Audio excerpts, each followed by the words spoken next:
The Tale of Kiều is an epic poem written by Nguyễn Du about the life of an educated, beautiful, but unfortunate woman named Truyện Kiều. It is widely regarded as the most significant work of Vietnamese literature and has also received international recognition. Eric Hayes is American who has such great love for this legendary poem that for him, reading the Tale of Kiều is a kind of religious practice to go to the next life. Let's learn more about Eric's passion for the Tale of Kiều in this week's On the Mic. Self-learning traditional Nôm script and Vietnamese and coming to Vietnam to pursue his passion for the Tale of Kiều, Eric Hayes is not your typical American expat. Eric never calls himself a scholar, instead just a guy who has fallen head over heels in love with a legendary Vietnamese poem. To support his studying of the Tale of Kiều, Eric has made his own book, combining the Tale of Kiều in Nôm script, Vietnamese, English, and commentaries from various sources. Đặng hồng nhân tự thuở xưa cái điều bạc mần có chùa ai đâu nói niềm từng đến mà đau thấy người nằm đó biết đau thế nào. Thank you, Eric, so much for joining the show. These are also some of my favorite lines from the Tale of Kiều, where Thị Kiều visits Đạm Tien's grave, also a very beautiful but unfortunate woman. So what are your other favorite lines from the book? Truyện Kiều, she comes home and she sees her father and her brother hanging upside down. The father is going to have to go to prison.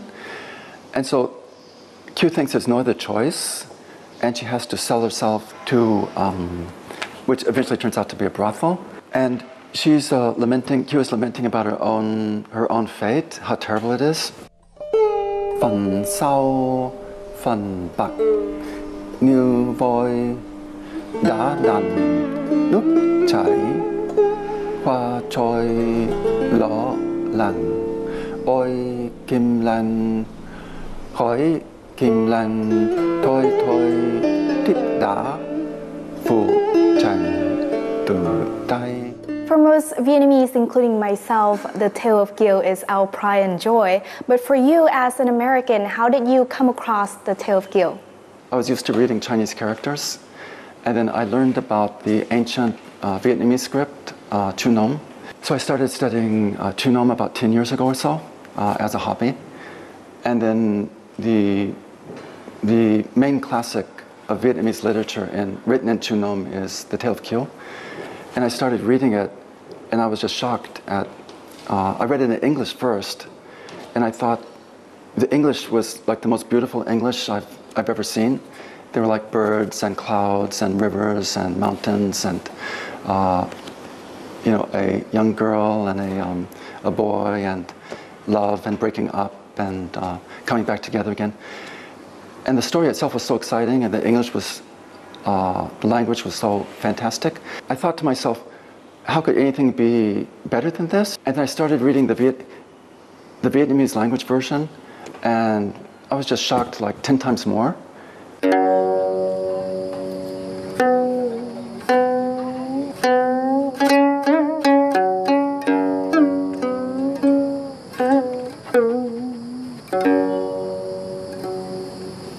Trăm năm trong cõi người tang,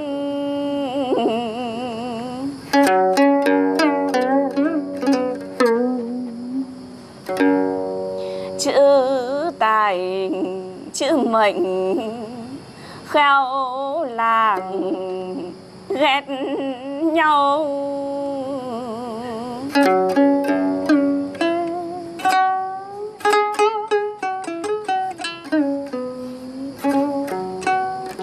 Trải qua một cuộc bể dâu,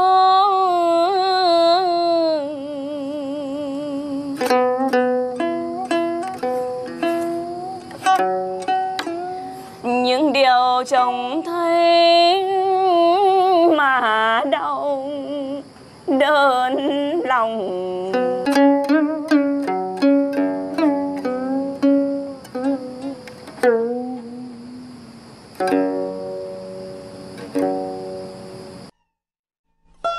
Since its publication in the early 19th century, The Tale of Kiều has stood unchallenged as one of Vietnam's most treasured works of literature.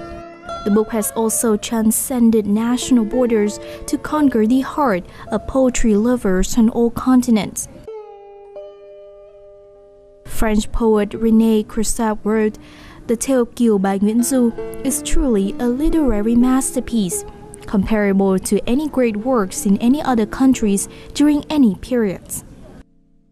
The legendary poem was also recited by former U.S. President Bill Clinton on a historic visit to Vietnam in 2000 and by former U.S. Vice President Joe Biden in 2015.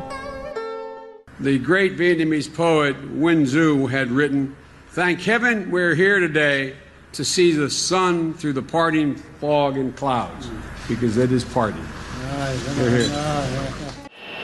To help spread the love for the Tale of Kiều to even more people, Eric recently held a talk in Ho Chi Minh City named The Tale of Kiều and I, where he recited passages of the book and shared his own perception. Share with us a talk that you recently gave in Ho Chi Minh City about your perception of the Tale of Kiều. 30 people attended, most of them Vietnamese, and I gave the talk. It was about 2 hours in my halting Vietnamese. And then when I recited some passages from the poem in Vietnamese, then I look around, the room is filled with just tears. It's like some kind of hypnosis. They got all excited and moved. I heard you created your own Tale of Kiều in different languages. Do you have the book with you today? I think there's like no book in the world with normal Vietnamese script and English, and also with the various commentaries. So I copied the Nom script, and then I copied the Vietnamese for each line, and copied the best English. And then from the various books, I copied all the commentaries. It took about 10 hours or so. At the time I started reading, I didn't know Vietnamese really that fantastic, so it's still in progress. So I had to like look up each syllable and each word in the biggest Vietnamese dictionary I could find, and in the various Nom dictionaries, and then just write down all of the example sentences for that each term, so I could simultaneously like learn try to study modern Vietnamese. I'm very impressed with something that you recently shared. You said reading the Tale of Kiều is a kind of religious practice for you to go to the next life. Can you elaborate? Because at work, one of my coworkers passed away, and he was the same age as myself. And I thought he was healthier than myself. So I was really shocked. And I thought for myself that I might not have much longer to live personally. So I wanted to, written in the most beautiful language, the most beautiful story, has the most beautiful characters, before I go on to the next whatever. And that happened to be The Tale of Kiều. So after my coworker passed away, I immediately quit work. I thought, what do I really want to do? I want to have the most wonderful ideas and poetry and thoughts. For myself, there's nothing to compare to the Tale of Kiều. Once again, thank you for joining the show.